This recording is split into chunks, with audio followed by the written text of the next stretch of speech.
Nelson Norman was born in Paisley in 1932 to parents John and Winifred. He attended Paisley Grammar School, where it became clear that he showed some potential.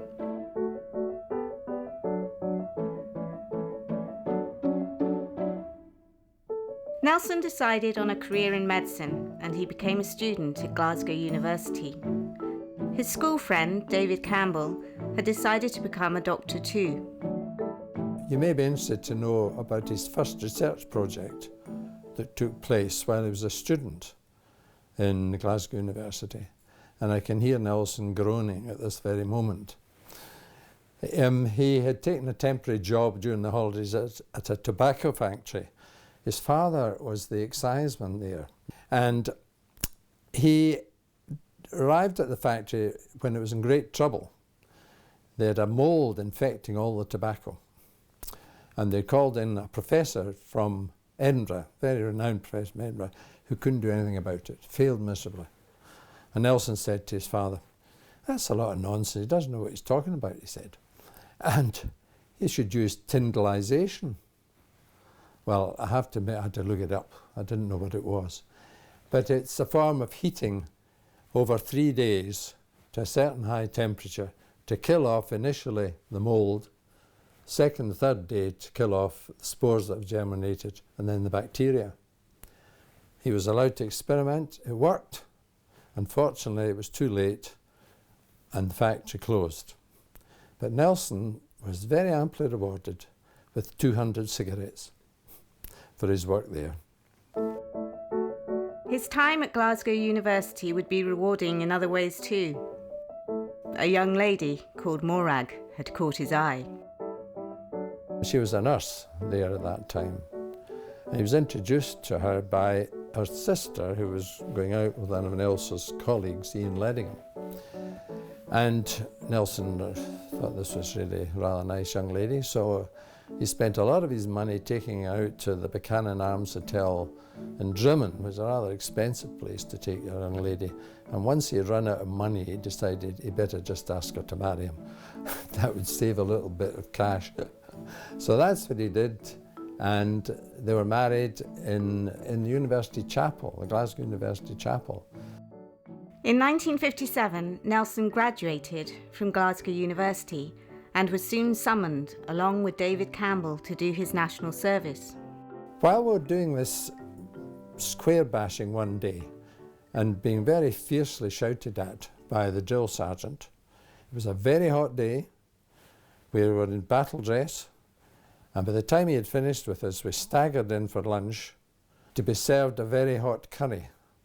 Now, I think this was a cunning plan by the army, because at the end of the lunch, an agent from the Crown, a chap from the Crown Agency appeared, and he said, "Could I have a volunteer," he said, "to go to the Falkland Islands dependencies?" That's what it was. And that was the Antarctic. Nelson didn't realise that at the time, but thinking this was going to be a very cool place to go, he was the one that immediately put his hand up. And I often wished I had done it, actually, because from then on his career took off. Nelson's longtime colleague, Professor Graham Page, takes up the story. He found himself on a base deep in Antarctica with 10 scientists for whom he was responsible for the medical care over the winter. But he just took it in his stride and made the best of it, and answered some research questions in the process. But he also collected all these penguins' eggs.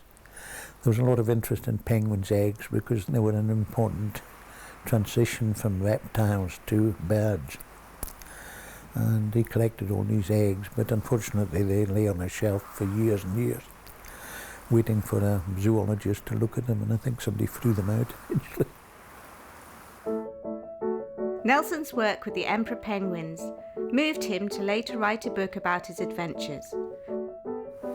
But it was his experience of providing healthcare in remote and hazardous environments which inspired him to research ways of developing improvements in this field.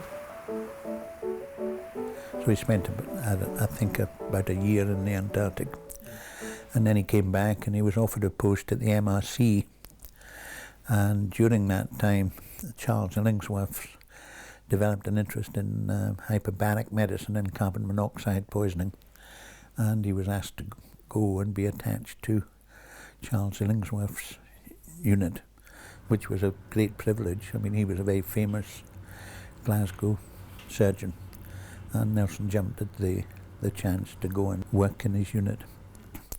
And also in that unit was Professor George Smith, who subsequently came to Aberdeen and in 1962, and he asked Nelson Norman to come with him as initially a lecturer in surgery and then a senior lecturer. And it was when he was in Aberdeen that his research interest flowered, and there were many fields that he was interested in.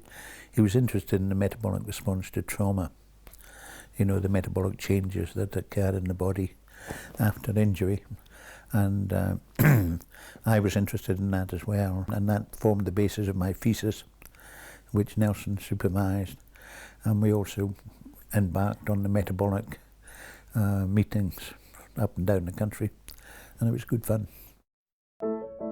Nelson had always taken a great interest in developing young potential. Dr. Bill Freeland was one such medical graduate.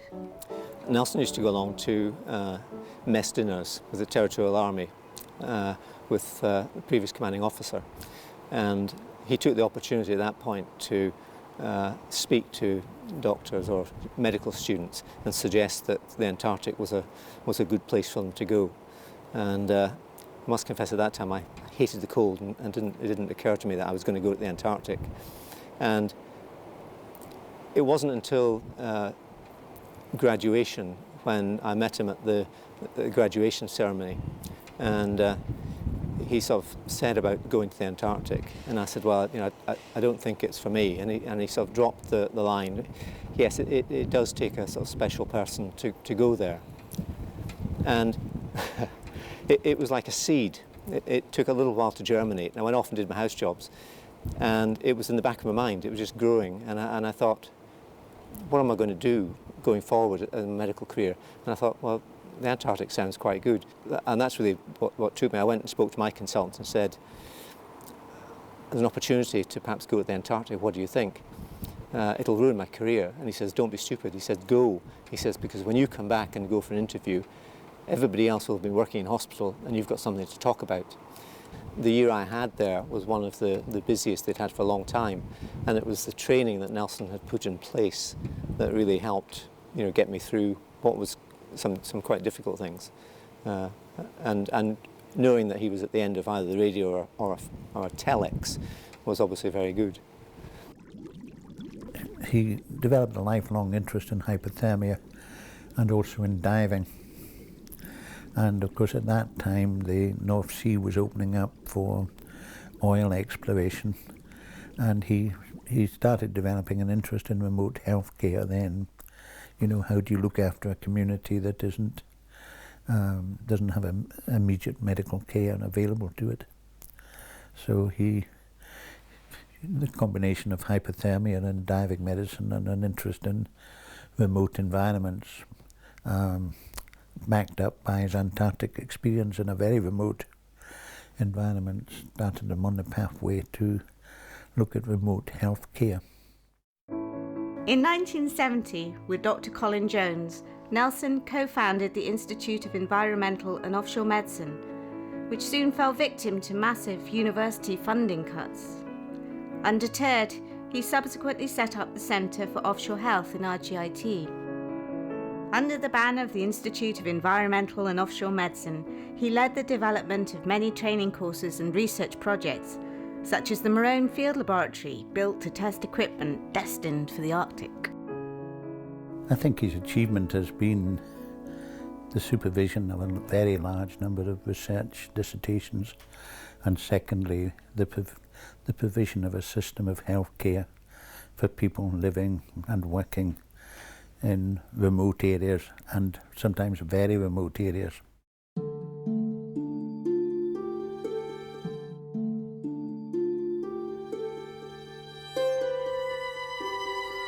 Professor Norman has continued to be at the forefront of remote healthcare research. In 2007, with Alan Kennedy Bolam, he set up the Institute of Remote Healthcare. Over a long career of clinical excellence, Nelson Norman commands huge respect from his peers. I wouldn't be the doctor I am today with the experiences that I've got and can draw on had it not been for Nelson seeing that there was a capability that could be tapped into. And had I not met Nelson, my career and life would be completely different. He is very much a guy with a vision, very much a man of ideas, and but sometimes you're just beginning to see how you can practically put these ideas into effect, and he's moved on. But for people like myself, you know, he's been an enormous source of inspiration and mentorship and good company and good fellowship over the years. And I consider myself very lucky to have come into contact with him.